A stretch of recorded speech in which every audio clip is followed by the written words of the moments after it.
Carlos Guerra. Et on fait du bruit pour Carlos. Hey! Ça fait longtemps qu'on voulait te recevoir ici. Ça fait longtemps que je veux venir également. C'est ça, t'es déjà deuxième venu. fois. Pour faire une parenthèse, Carlos, c'est sa deuxième fois ici. Il est déjà venu. Puis il est venu, c'était notre dernier épisode. Le dernier épisode au Groove Nation. C'était notre meilleur épisode. OK? Premièrement, c'était notre meilleur épisode. C'était tellement nice. Et oh my God. c'était dans nos débuts, on apprenait à gérer le côté technique. On a zéro enregistré. Là. Et j'ai entendu que tu as fait des pieds et des mains pour que ça puisse quand même être sorti. Il y a l'audio qu'on pourrait transférer chez Rayo. Qui ont filmé, donc on a trouvé une solution. Mais on était dégoûtés. Ça arrive là dans les débuts. Tellement rageux. C'est là. Pour moi, je veux dire, c'est plate, mais c'est normal aussi. Hein, on peut pas toujours réussir. Puis, faut apprendre. It's life. Là.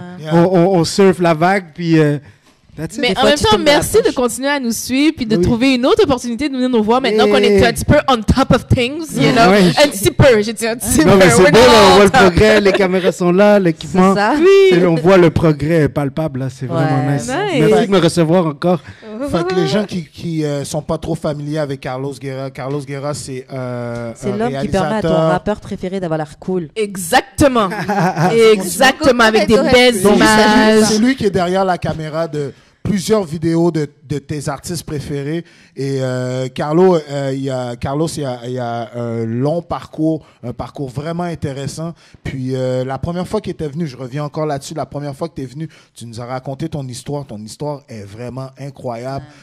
J'aimerais ça que tu racontes juste un petit peu encore aux gens, nos auditeurs, nos internautes qui suivent l'émission, qui n'ont pas vu cet épisode-là. Qui est Carlos Guerra? Bon, ben, allô, moi, c'est comment vous dites Carlos Guerra? C'est comment Guerra. Carlos Guerra, c'est ça. Moi, je suis réalisateur.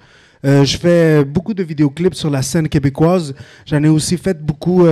J'en ai fait quelques-uns, beaucoup, pas vraiment, mais j'en ai fait quelques-uns pour la scène française, pour Caris. J'ai beaucoup travaillé.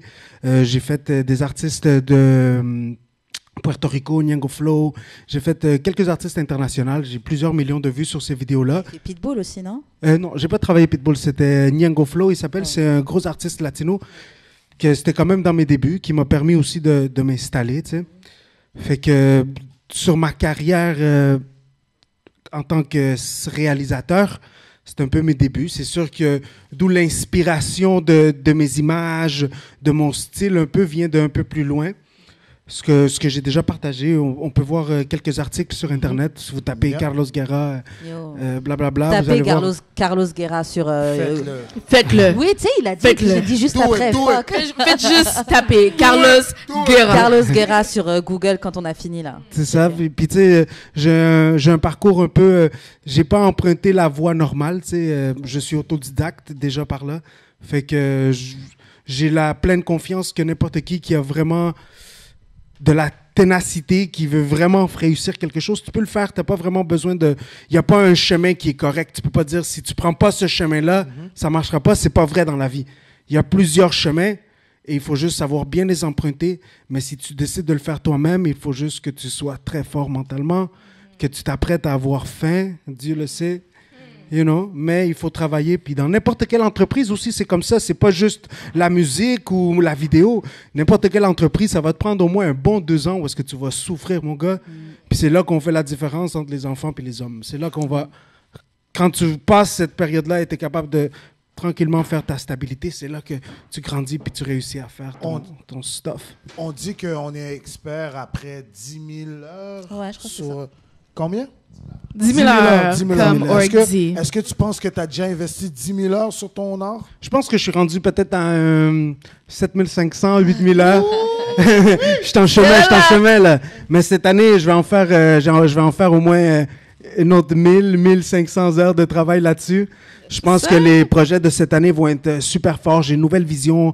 Tu sais, moi, mon style, c'est pas nécessairement d'aller faire les vidéoclips, 20, 30 000 $.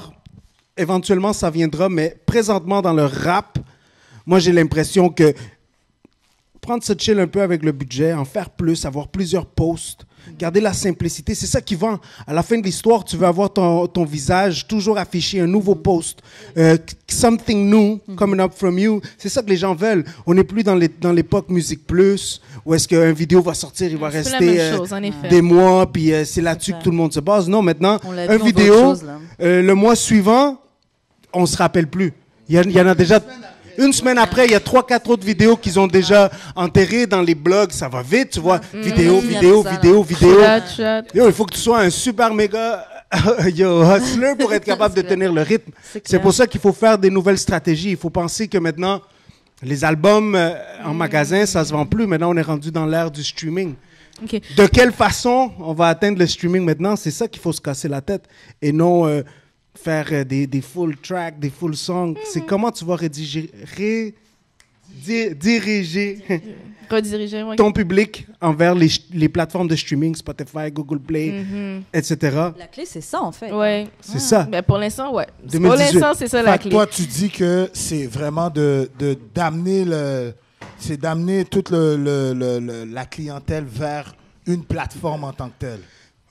Au moins, pas juste... Parce que si tu le fais sur YouTube, là, la réalité là, que moi, j'ai remarqué, je travaille avec plusieurs artistes, puis je vois comment ça se développe, les carrières, c'est que si tu fais beaucoup de vidéoclips pour ton album, des vidéoclips complets, puis tu bombardes de vidéoclips, mais après, qui va aller écouter ton album? Tout le reste du travail, les gens, ils ont l'impression qu'ils ont déjà écouté le top, et ils vont te streamer sur YouTube, sur ton Spotify, ça va baisser. Justement, wow. C'est vrai, c'est quoi les plus gros, le plus gros changement que tu as dû faire quand tu regardes le début de ton implication dans le milieu du rap et puis aujourd'hui comment tu fonctionnes? Qu'est-ce que tu vois qui a vraiment changé dans ta façon de fonctionner avec les artistes ou bien dans tes projets? Je pense que c'est mon approche envers les artistes, de la manière qu'on commence les projets. J'essaie d'être plus clair, de comprendre exactement. Tu sais, souvent, là, ce qui arrive souvent, c'est que pour moi, dans mon milieu, les artistes vont souvent me dire « Ah, je suis tout prêt, j'ai tout un concept, j'ai ci, ça. » Avant, j'allais le croire.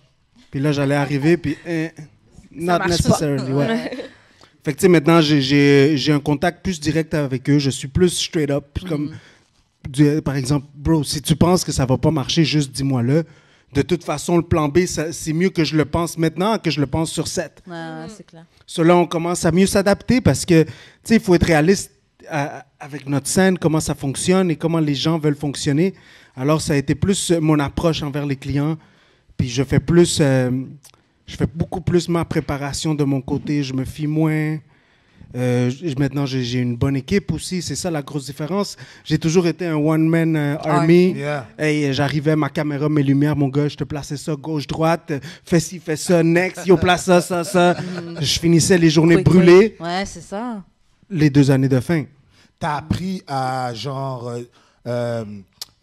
diriger genre toutes tes c'est ça, je me suis comme j'ai pas eu le choix de faire toutes les facettes de la production. Yeah, c'est ça. Fait que tu sais je suis pas un expert dans tout. J'ai des expertises. T'as des connaissances. Ouais, mais je suis un expert, je pourrais dire je suis un expert en montage. Okay. Je suis un expert en cadrage, mais l'éclairage je suis bon, mais je pourrais avoir quelqu'un qui pourrait le faire mieux.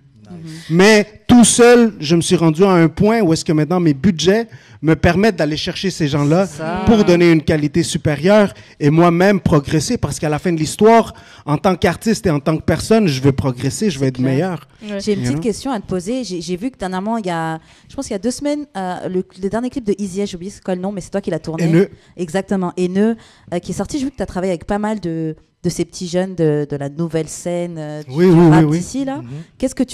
Comment tu perçois leur flow, leur délire? Pour de vrai... Il y a Easy S, White Bee, Enima. Moi, je suis qui d'autre? La nouvelle génération, là. Les nouvelles générations, je travaille pas avec tous, là. J'ai travaillé avec Salimo. Oui, j'ai travaillé avec Easy S. Ensuite, j'ai travaillé avec Enima. White Bee, j'ai fait un vidéoclip pour lui au début. J'aime vraiment le clip. Gros shit. Shout out White Bee.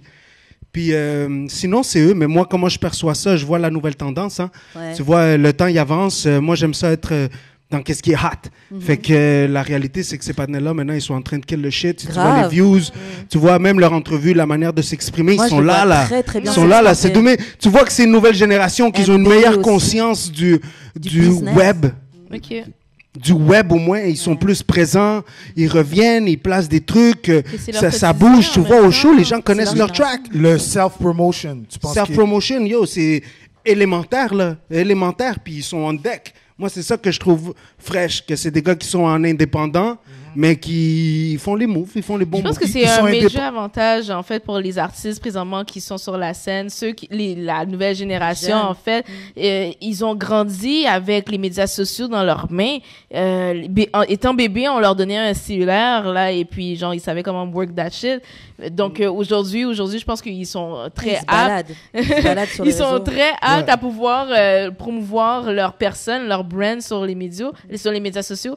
Mais je voulais savoir, en fait, un artiste qui te contacte et dit, OK, ouais, je veux que tu tournes mon vidéoclip. À quoi l'artiste doit s'attendre? Qu'est-ce que tu demandes à l'artiste? Ouais. Qu'est-ce que tu demandes à l'artiste? C'est sûr, à part le budget, que c'est l'étape 1. T'avais dit Est-ce que Money bag! Non, mais tu sais, en réalité, c'est que le budget va déterminer ce que je peux t'offrir aussi, là. Non, c'est vrai. Tu sais, moi, j'ai pas envie de... Excuse-moi, juste faire un point parce que pour tous ceux qui m'écoutent, shout out, respect. mais on veut tous progresser, tu vois. Puis moi, si je veux te remettre une meilleure qualité, un meilleur style, puis être capable de développer la vision que j'ai, bro, j'ai besoin de cop. J'ai besoin de cop, j'ai besoin que l'argent soit là. Parce que quand tu me négocies à moi, en réalité, tu négocies pas avec moi, là. Tu négocies la qualité de ton truc. C'est vrai. Pas de moi. Moi, je vais donner le travail qu'il faut, tout ce que je peux. Mais si tu me coupes, je peux pas ramener ma petite machine, je peux pas ramener mon partenaire qui va faire les lumières badass. Bro, it is what it is, you know. T'avais dit la dernière fois que t'avais reçu que pour commencer à parler avec toi, c'était 3000, je crois. Ouais, Est-ce que c'est toujours le même ou c'est un peu plus... Tu te rappelles du chiffre? Oui, ben non, on doit savoir. Moi, je veux savoir. Le monde doit savoir, pour de vrai. S'il faut connecter quelqu'un, je dis non, mais c'est 3000. C'est sûr que $3000, c'est un budget de base que j'essaie de travailler pour être capable d'offrir quelque chose d'intéressant, you know. Fait qu'à partir de 3000, on peut quand même discuter, on peut voir qu'est-ce qui est faisable, qu'est-ce qui peut t'intéresser, you know. À part ça, souvent, ça va être plus les labels qui vont penser un peu plus loin, tu sais, ils vont dire, est-ce qu'on peut investir plus? J'ai des nouvelles techniques, il y a beaucoup de labels qui devraient me contacter. J'ai des nouvelles techniques 2018, mon cher. Je sais que vous regardez. Il y a plein de yes. C'est ça, je sais que vous regardez. Ils vont regarder. J'aimerais ça avoir une idée de comment tu fais pour... Quand on te prend pour une vidéo, tu commences par quoi en premier? Est-ce que tu commences par l'idée que l'artiste te donne ou tu as déjà une vision, toi, de comment... En écoutant le son. Juste en écoutant le beat. Comment ça marche d'habitude? Souvent, l'artiste vient, il me présente la chanson. Là, je commence à marcher gauche-droite, tout partout dans la chambre. Puis lui, il va me raconter son histoire, puis je vais juste raconter mon concept. Puis d'habitude, c'est bon. Nice.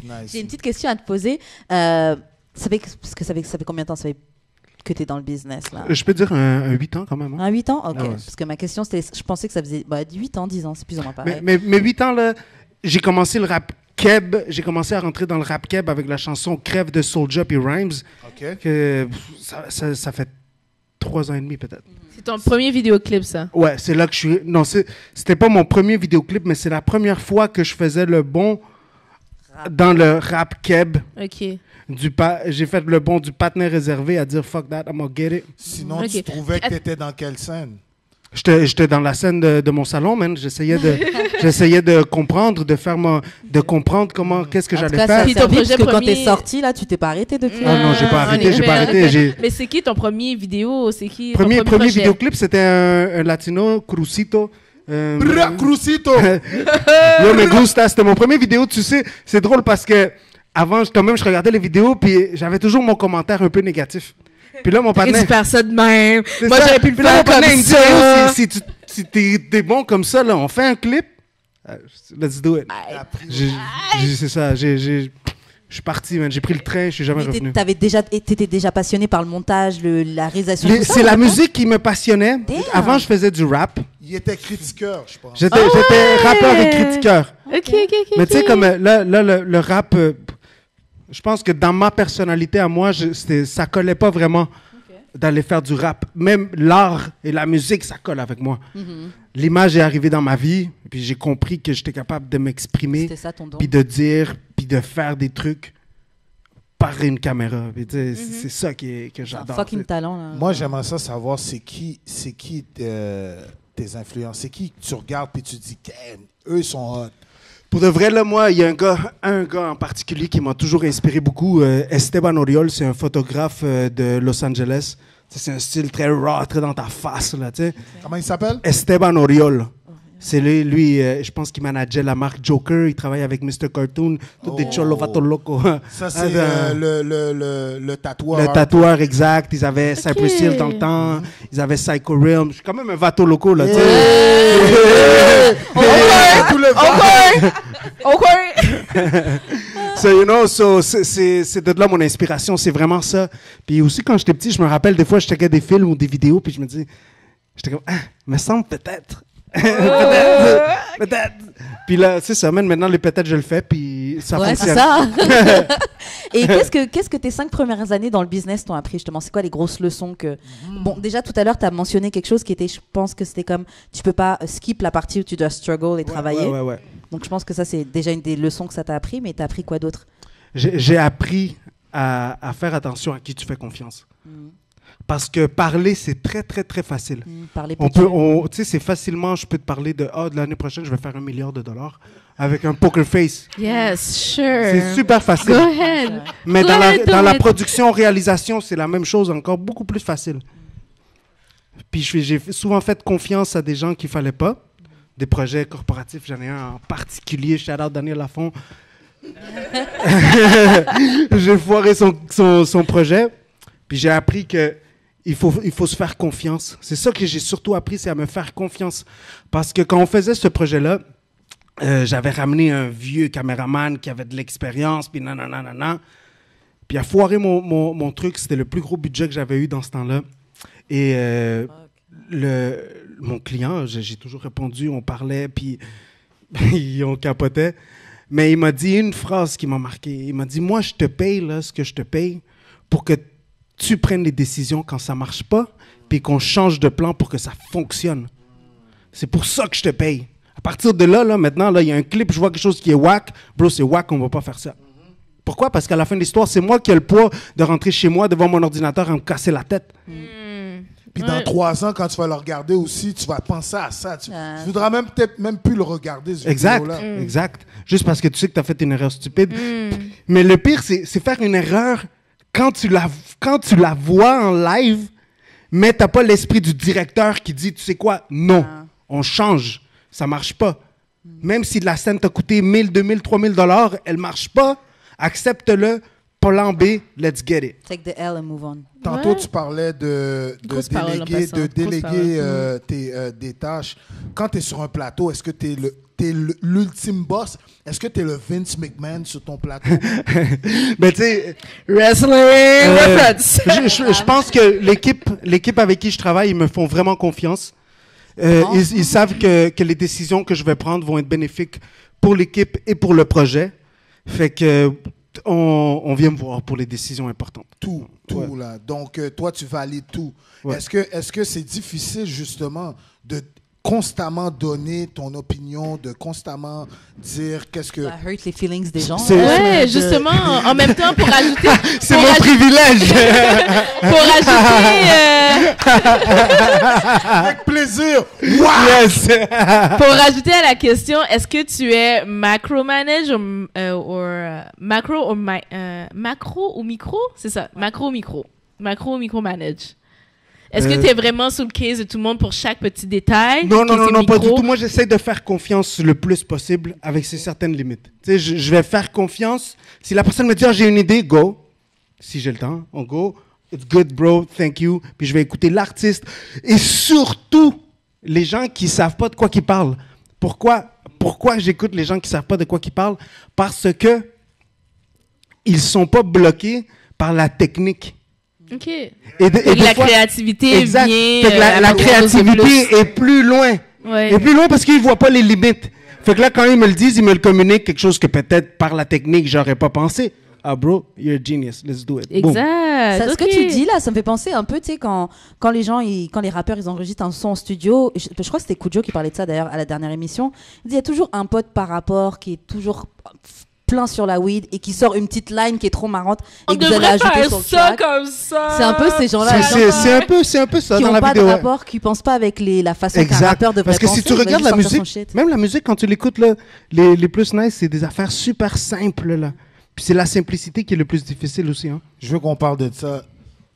On a souvent ce débat-là sur le corner, nouvelle, vieille génération. Comment tu vois ça? Comment qu'on peut faire pour que ces deux générations-là, ces deux solitudes-là, heal the world, se rapprocher et créer ensemble? La vérité, là, c'est que moi, je remarque, là, c'est que les jeunes veulent pas tellement travailler avec les... ouais. Non, ça, c'est straight up, là, straight up. C'est la réalité, là, yo. Everybody, tous les gens qui écoutent, ils savent que c'est vrai, qu'ils connaissent, ils savent que c'est vrai. Les jeunes veulent pas travailler avec les plus vieux. Mais pourquoi? Ce qui est dommage un peu, mais c'est parce que... Non seulement qu'ils veulent pas travailler, je pense que c'est l'effort qui est pas là. Je pense qu'ils veulent pas mettre autant d'efforts que Je pense qu'on parle de deux choses. On parle de quelque chose d'autre, là. Moi, je parle du featuring. Juste l'approche. Collaboration, là. Ouais. Moi, je parle collaboration. On va parler juste de l'approche, après on peut venir là-dessus. Vas-y. Ouais, sur le côté collaboration, c'est ça. Les jeunes veulent pas trop travailler, mais ça arrive. Par exemple, Enima, Soulja, Fou Furieux. Yeah. C'est un clip, j'ai quand même tiré mes petites ficelles pour que ça se donne.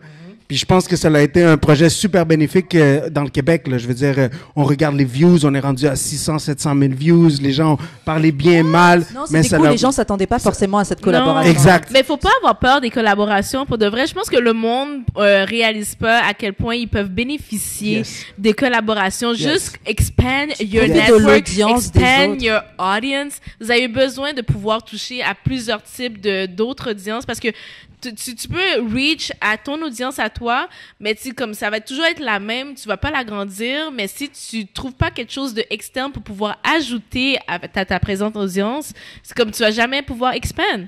C'est ça, et surtout que c'est des publics différents, là, c'est ça, là. Des fois, moi, j'ai déjà proposé des featuring qui se sont pas donnés. Shout out à tous mes partenaires. Puis souvent, je me dis, dans ma tête, là, je me dis, en réalité, ça t'aurait pris quelques heures, là. Puis c'est sûr que ça leur aurait généré quelque chose d'autre. Des fois, il faut pas avoir l'ego tellement haut, là. Le temps passe, puis tu sais pas qu'est-ce que... Tu sais, c'est tout un effet butterfly dans la vie, là. True. Des fois, tu fais un mouvement ici, ça va te ramener quelque chose d'inespéré là-bas. True that. Mais il faut y penser, il faut investir. Moi, c'est ça que je fais là, souvent là, avec des artistes, je vais les aider. Là, tu travailles avec tout le monde. Je te travaille avec des artistes qui ont même aucun rapport entre eux là de la scène ou des clips qui se mélangent pas, mais c'est bon. Parce que moi, je suis un gars, je suis un gars social. J'aime ça parler, j'aime ça développer. Moi, j'aime ça voir le talent. Puis ça m'est déjà arrivé plusieurs fois. Shout out à d'autres partenaires que je vois le talent, je vois que le budget est pas là. Puis bro, on va le faire, on va faire quelque chose.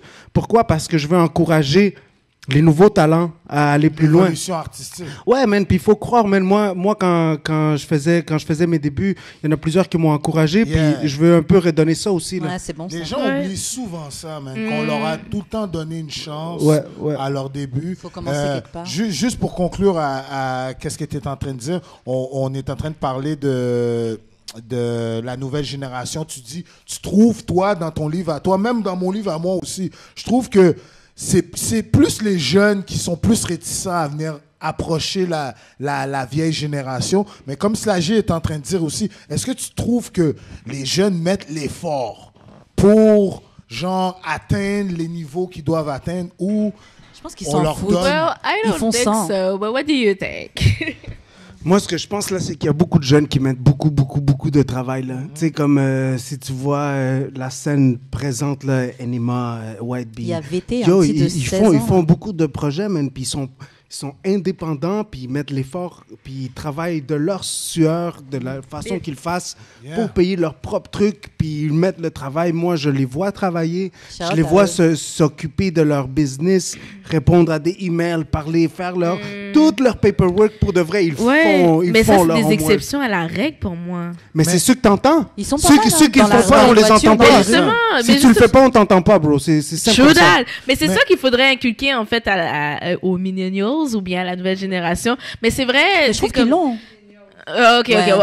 À toutes les personnes qui veulent s'introduire dans le milieu, non, faut ne pas sous-estimer le travail, le temps que tu dois mettre dessus. Pour vrai, parce que c'est que rien, tu as besoin de temps pour développer ton projet. Ça peut pas arriver du jour au lendemain. Moi, je veux savoir, mais pourquoi ces gars-là, tous ces artistes-là que tu as nommés, ils ont peur. Ils ont la chienne de venir sous le corner. Comment ça? Yo, on va faire des appels, mon cher. Je t'utilise pour passer un message. Qu'est-ce qui se passe, les gars? Faut venir sous le corner. Peur, man. On est gentils. On est des OG, mais ces filles-là ont votre âge, là. Ces filles-là ont votre âge. On vous aime aussi. C'est moi le grand mot.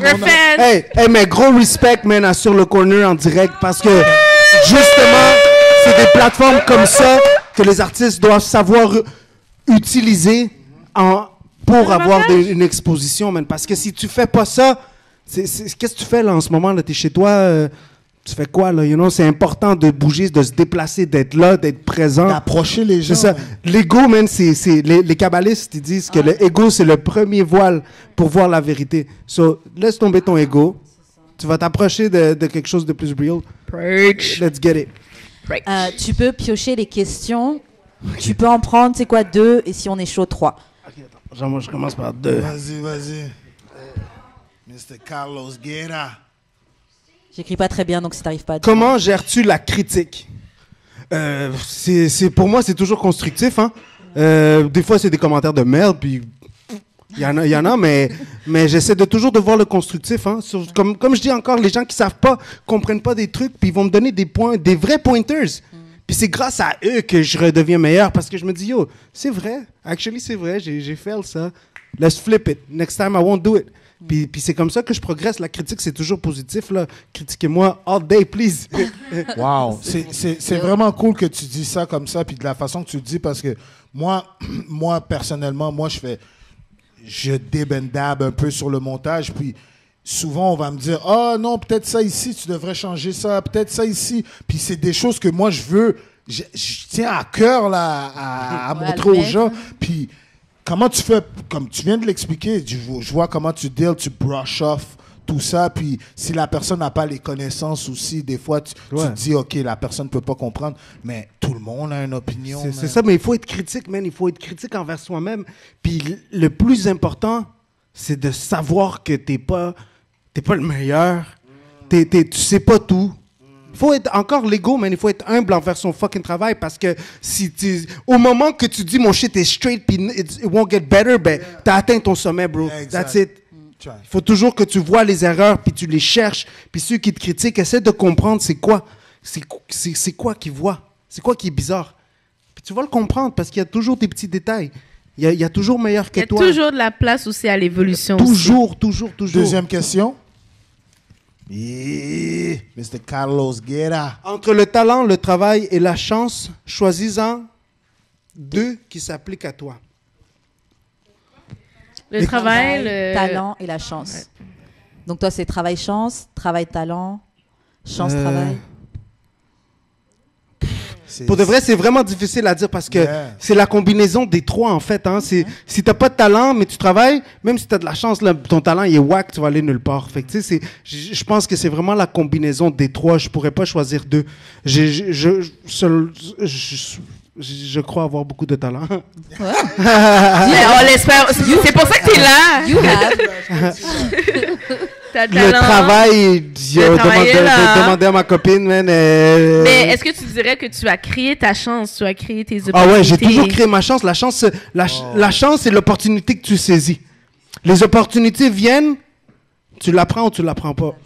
Je crois que t'es l'exemple parfait de quelqu'un qui crée sa chance, man. Ouais, moi, je crée ma chance. Il y a eu plein de choses qui auraient pu te faire abandonner bien longtemps. Là, des expériences que vous avez parlé. Même le premier vidéoclip que j'ai fait avec Soulja Rhymes, là, demandez à Soulja combien de fois je l'ai harcelé avant quand j'étais personne sur Internet pour qu'il travaille avec moi. Puis une fois, il m'a dit, j'ai 1 heure. J'étais à Montréal. J'étais allé là, depuis là, je travaille avec eux, puis on a kill le shit. C'est fou. Nice. Carlos, on pourrait parler pendant longtemps, man. Pendant des heures et des heures. Moi, je sais que vous avez 2 questions. Je vais te poser une dernière question.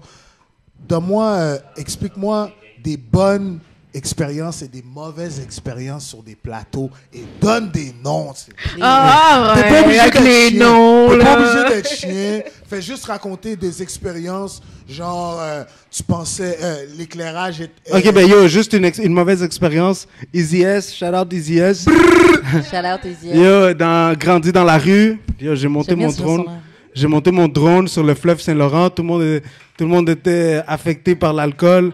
Le bateau avançait. Le vent était contre moi. J'ai failli perdre mon drone. C'était trippant. Wow! T'étais fâché. Bad trip. Bonne expérience.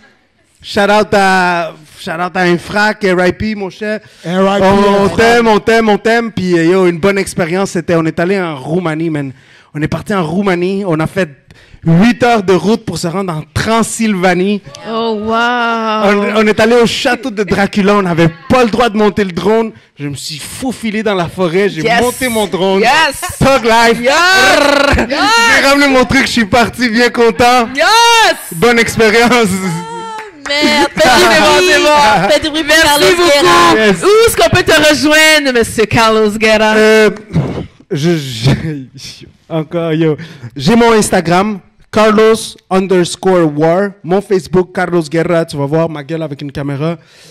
Sinon, je suis en train de travailler mon site web. Je suis en train de faire mon Reels que tous les proches de moi me disent, fais-le, tabarnak. Alright. T'es-tu encore à Vice? Oui, je travaille très proche avec eux. Je travaille proche avec eux. C'est comment l'autre bord, là?